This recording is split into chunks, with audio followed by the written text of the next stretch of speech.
How did Cavour and Garibaldi differ in their personalities, aims, and tactics?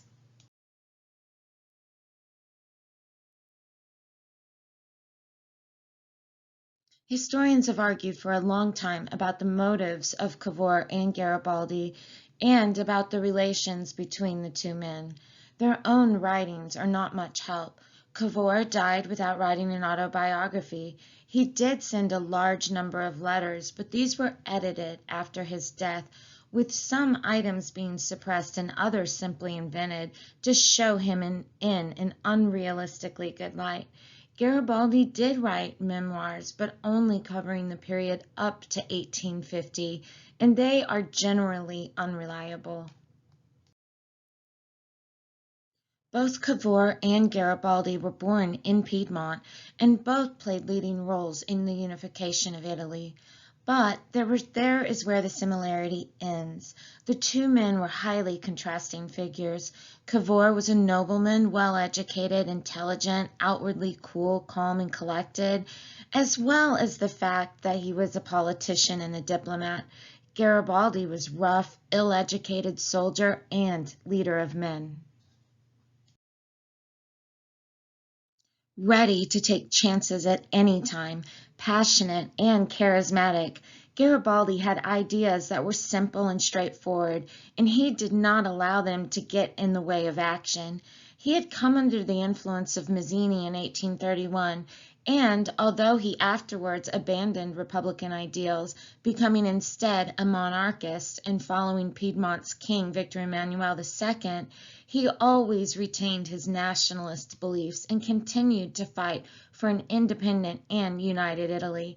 All his actions were aimed at driving out Austria, the foreigner, from Italian soil and establishing an Italian kingdom under the rule of Piedmont. These aims became an obsession which dominated his life and dictated almost his every action. Cavour was altogether more cautious. He had written in the 1830s about the possibility of a united Italy, but even at the time of the Plombières meeting with Napoleon in 1858, he was not fully committed to the idea of a united Italy. Cavour was realistic enough to know that Italia farà di sé, or Italy will make herself by herself, as Charles Albert had hoped, was an impossible aim. There was no hope of Piedmont being able to expel Austria from northern Italy without outside help, and the only available source of help was Napoleon and the French army. Cavour had reasoned that France would be prepared to help, at least up to a point, in return for Nice and Savoy, but he also realized that Napoleon III would not agree to unlimited expansion of Piedmont and would not wish Piedmont to become the leader of a united Italy. After all, an Italy of separate states could be useful to France in any conflict with Austria, while a truly united Italy might be a possible threat to France herself. It was probably not until Napoleon accepted Piedmont's acquisition of Tuscany and Emilia in the early 1860s that Cavour saw greater possibilities. Even then, Cavour does not seem to have been convinced that a totally united Italy was either possible or desirable. Piedmont had gained control over northern Italy by diplomacy and limited war. Anything more in the way of territorial gains might involve a disastrous civil war. For him, it was time to stop. Not so for Garibaldi.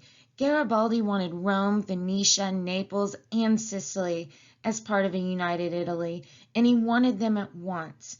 In 1860, he undertook a military expedition to Sicily to unite southern Italy with Piedmont by revolution. His expedition will be covered later. It is difficult to know what Cavour thought of Garibaldi's plan. Some historians, especially those who tend to stress the glorious nature of the Risorgimento and to see the leading figures as working together to produce unification, believe that Cavour pretended to stop Garibaldi while secretly supporting him. This may have been because he thought of Garibaldi as an ally, or because he intended from the start to use Garibaldi for his own purposes.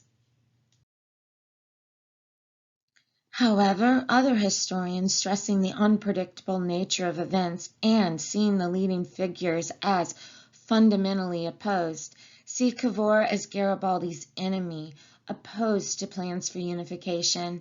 He pretended to support the expedition to Sicily partly because he feared that open opposition might lead to a loss of popular support for the government in Piedmont's elections, but secretly he worked to make it fail. These historians believe that he disliked the whole idea of Garibaldi's expedition to attack Sicily and Naples. "I omitted nothing to persuade Garibaldi to drop his mad scheme," wrote Cavour just before Garibaldi set out for Sicily in April 1860. There is little doubt that Cavour disliked the man, thinking him stupid and probably untrustworthy. Garibaldi had been a Republican and had only lately become a Royalist. Cavour remained unsure whether this change of heart was genuine. If he were successful in the South, might he demand a Republican Italy? If so, this would, he thought, at best lead to a divided country, with a republic in the South and a monarchy in the North. On July 12, 1860, Cavour complained privately that Garibaldi was planning the wildest, not to say absurdest, schemes.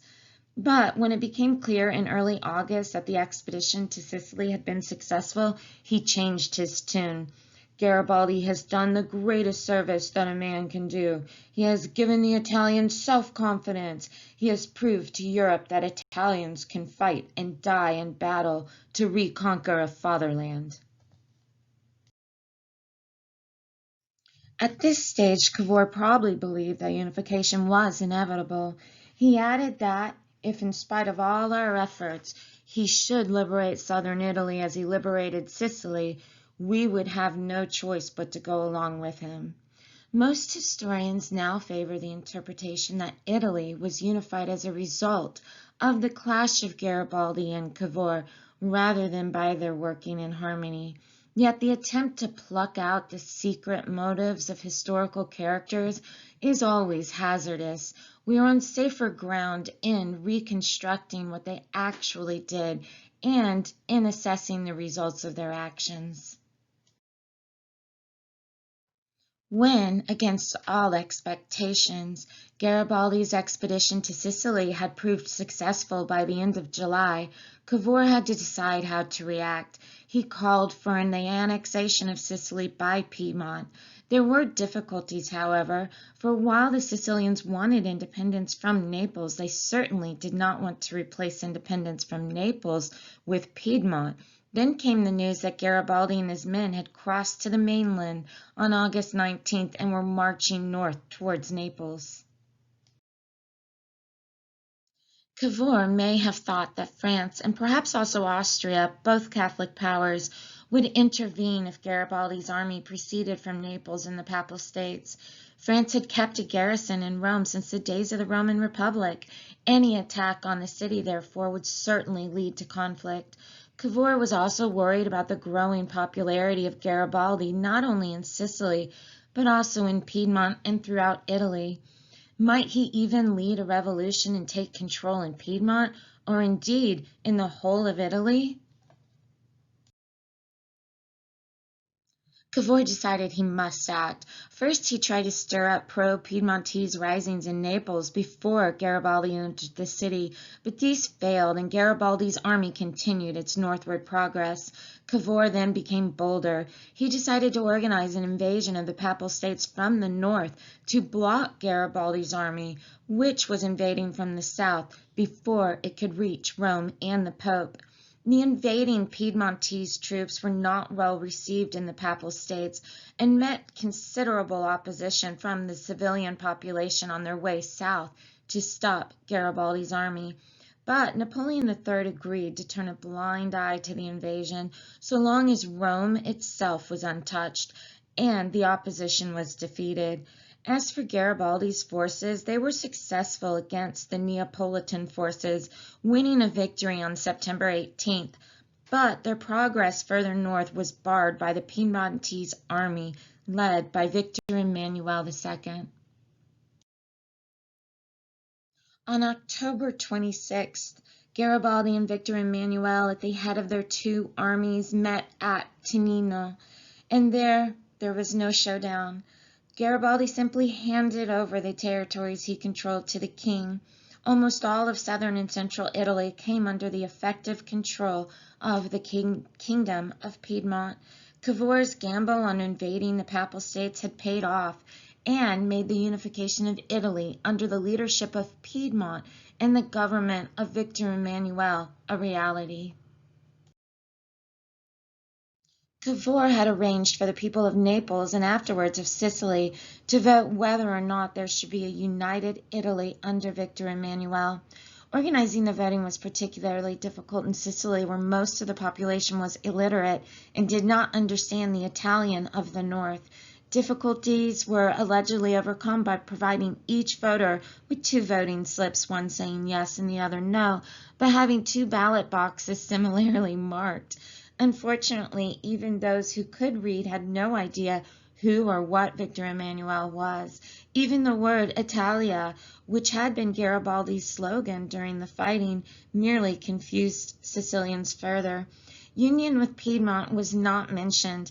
Nevertheless, most people probably assumed they were voting for the end of the feudal monarchy of the Bourbons, and there were overwhelming votes in favor of union. Voting also took place in November 1860 in the eastern and central parts of the Papal States occupied by Piedmont, and again, enormous numbers voted for union with Piedmont. This time, 99.3% were reported to be in favor. Here is your incredibly creative and colorful chart over the roles of Cavour and Garibaldi in the unification of Italy. Garibaldi will take the south, Cavour will march on the central, and as a result, the Kingdom of Italy is created in March of 1861.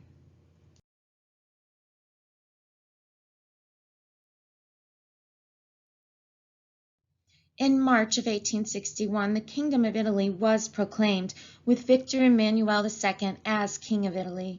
Not quite all of the peninsula was now part of the new kingdom.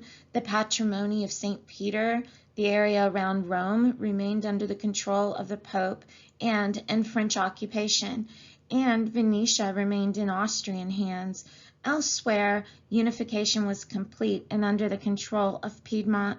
Cavour did not live to see a fully united and independent Italy. He died in March of 1861 from a fever.